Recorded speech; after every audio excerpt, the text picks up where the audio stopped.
안녕하세요. 8월 9일 금요일입니다. 오늘은 로마서 7장 14절 말씀 보시겠습니다.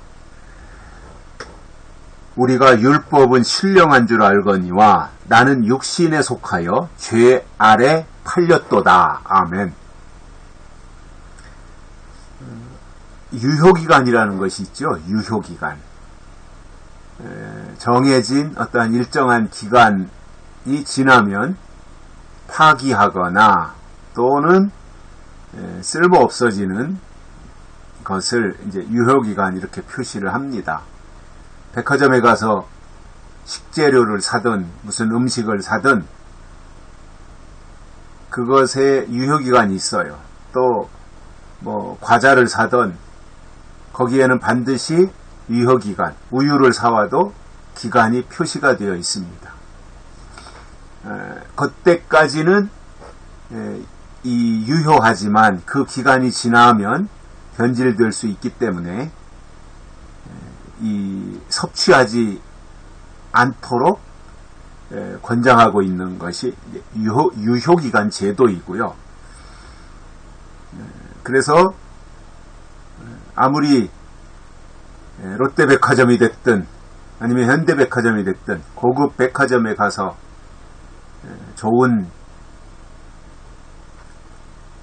뭐 냉동식품이 됐든 이런 뭐 과자류가 됐든 이런 것들을 살 때는 다 유효기간이 정해져 있는 겁니다. 어찌 보면 사람도 유효기간이 정해져 있지요. 태어나서 일정 기간이 지나면 사람도 이제 유효기간이 지나서 용도 폐기되는 그것이 이제 뭐 사망을 통해서 그렇게 된다고 볼 수 있는데 오늘 로마서 7장 14절에서 바울은 율법도 유효기간이 있다 이렇게 말씀하는 거예요. 그러니까 율법이 아무리 하나님이 주신 것이고 하나님이 주신 것은 선한 것이기 때문에 그것이 영원할 것이다 이렇게 생각하고 있으면 안 된다는 겁니다. 다 하나님이 정한 시효, 즉 유효기간이 있다는 거지요. 그래서 어떻게 보면 깨어있는 믿음, 살아있는 믿음, 영적인 믿음은 하나님이 정해 주신 유효기간을 어느 정도 알게 되는 거예요. 그래서 무작정 신앙생활하는 것이 아니라 하나님이 정해주신 그 기간을 알고 거기에 맞게 신앙생활을 해 나가는 것, 그것이 올바른 자세이고 태도가 아닐까 그러한 생각을 해봅니다. 하나님의 사람이라면 하나님이 정해주신 기간을 알게 되어 있어요. 율법도 마찬가지예요. 그 유효기간이 정해져 있는 거예요. 예수님이 오시기 전까지. 그것이 율법의 한계예요. 아니 예수님이 오시기 전까지라기보다는 엄격하게 말하면 예수님이 오시기 400년 전까지. 그래서 예수님 오시기 400년 전에 말라기 선지자 이후로 예수님 세례 요한이 나타날 때까지 400년 동안 암흑기였잖아요. 그러니까 율법이 유효기간이 예수님 오시기 400년 전에 끝났다는 이야기죠. 그렇기 때문에 구약에서 정말 율법에 충실했다면 아하 이제 율법이 끝났구나. 그렇다면 다음에 주실 하나님의 법이 무엇이냐를 발견해야 하나님의 사람이고 영적인 사람이라고 평가를 할 수가 있는 겁니다. 그런 부분들이 이제 지켜져야 되는 거지요. 바울은 이렇게 말합니다. 우리가 율법은 신령한 줄 알거니와 율법은 최고다. 율법은 신령하다. 이렇게 알고 있다는 거예요. 물론 그런 때가 있었겠지요. 그러나 계속해서 그렇게 가는 것은 아니라는 거잖아요. 유효기간 설명을 드린 것처럼. 바울은 율법은 신령한 줄 알거니와 신령한 율법이 지금도 여전히 신령한 줄로 그렇게 생각하고 있는데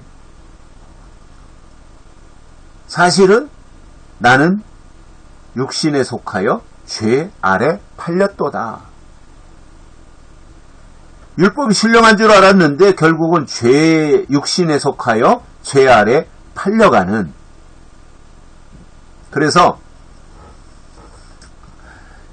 율법이라고 하는 것은 이제 지나놓고 보니까 율법은 육신에 관한 법이잖아요. 육신에 관한. 하나님의 백성, 히브리 백성들이, 히브리 민족들이 땅에서 살면서 하나님을 어떻게 섬겨야 되는가 하는 이 부분에 대해서. 그래서 율법은 육신의 법, 즉 땅의 법을 주신 거예요. 그런데 그것이 변함없는 하나님의 법이고 또 그 법을 여전히 최선을 다해서 지켜야 되는 것으로 생각하고 있다면, 물론 율법이 제대로 그 역할을 할 때 같으면 최고로 좋은 것이지만, 율법의 효력이, 유효기간이 끝났는데도 여전히 율법에 매달려서 율법을 지키고 율법의 가르침에 충실하게 따르고 있으면서 그 다음에 주실 하나님의 법을 알지 못하고 있다면 그것은 의미가 없다는 말입니다. 아무런 의미가 없는 거예요, 그거는. 그래서 바울은 그렇게 말하는 거예요. 나는 육신에 속하여. 즉 율법을 지키다가, 율법은 육신의 법이니까 율법이 신령한 줄 알고 열심히 율법을 지켰는데 결국은 율법이 육신의 법이기 때문에 육신에 속하여 율법을 지키다 보니 자연스럽게 육신에 속해가지고 죄 아래 팔려가게 되는, 즉 죄의 사람으로 전락하는 그 모습을 바울이 발견하고 깨달았다는 거예요. 그러니까 우리가 신앙생활하면서 모든 것이 다 유효기간이 있다라고 하는 것을 전제하고 율법의 유효기간이 예수님 오시기 400년 전에 끝났다면, 그리고 예수님 이 땅에 오셔서 새 법을, 십자가를 통해서 은혜의 법을 주셨다면 그것 또한 유효기간이 있지 않겠습니까? 영원한 게 아니잖아요. 시작이 있으면 끝이 있는 거잖아요. 그렇다면 지금 이 시대가 예수님이 재림하실 때가 가까이 임박하고 있다라고 하는 것을 인식하고 신앙생활을 하고 있는 입장이라면, 아하, 은혜 시대에 주신 은혜의 법, 십자가의 법이 유효기간이 있구나. 그러면 이 유효기간이 언제 끝나는지 날짜적으로 정확하게 우리가 알 수는 없지만 어느 정도 징조나 여러 가지 상황과 예고편을 통해서, 아하, 이제 이 유효기간이 끝나는구나. 그렇다면 그 다음에 주실 하나님의 법이 무엇이냐, 이것을 알아야 되는 거잖아요. 그래서 구약이 끝나고 400년 암흑기가 있었고요. 그리고 예수님이 오셔서 새 법을 주셔서 교회를 세우시고 믿는 자들을 부르셔서 이방인 시대를 열어놓으시고 교회를 통하여 구원받는 백성들을 하나님이 모집하신 거거든요. 그렇게 해서 2000년 동안 신약이 흘러오다가 마지막 때가 되면 예수님이 다시 오시기 전에 또 다른 암흑기가 있잖아요. 그래서 구약이 끝나고 신약이 예수님 오실 때까지 400년 암흑기가 있었고요. 신약이 끝나고 예수님이 다시 오실 때까지 영적 암흑기가 있어요. 그것이 제가 볼 때는 작게는 7년이고요. 7년 대환란. 또 모든 그 과정까지 포함한다면 40년이 되지 않을까. 이 세대가 지나기 전에 예수님이 이렇게 말씀하셨기 때문에 한 세대를 40년으로 볼 때 적어도 40년, 많게는 40년, 짧게는 7년, 그 정도 영적 암흑기가 있고, 그 기간이 지나면 예수님이 다시 오셔서 새로운 시대를 열어놓는 그 과정이기 때문에 지금 우리가 신앙생활을 하는 입장에서 관심을 가져야 되는 것은 예수님이 다시 오시기 전에 하나님이 새롭게 주실 법이 무엇이냐, 그것을 우리가 성경을 통해서 깨닫고 나아가야 하나님의 사람으로서 인정받게 되는 것입니다. 여기까지 하겠습니다. 고맙습니다.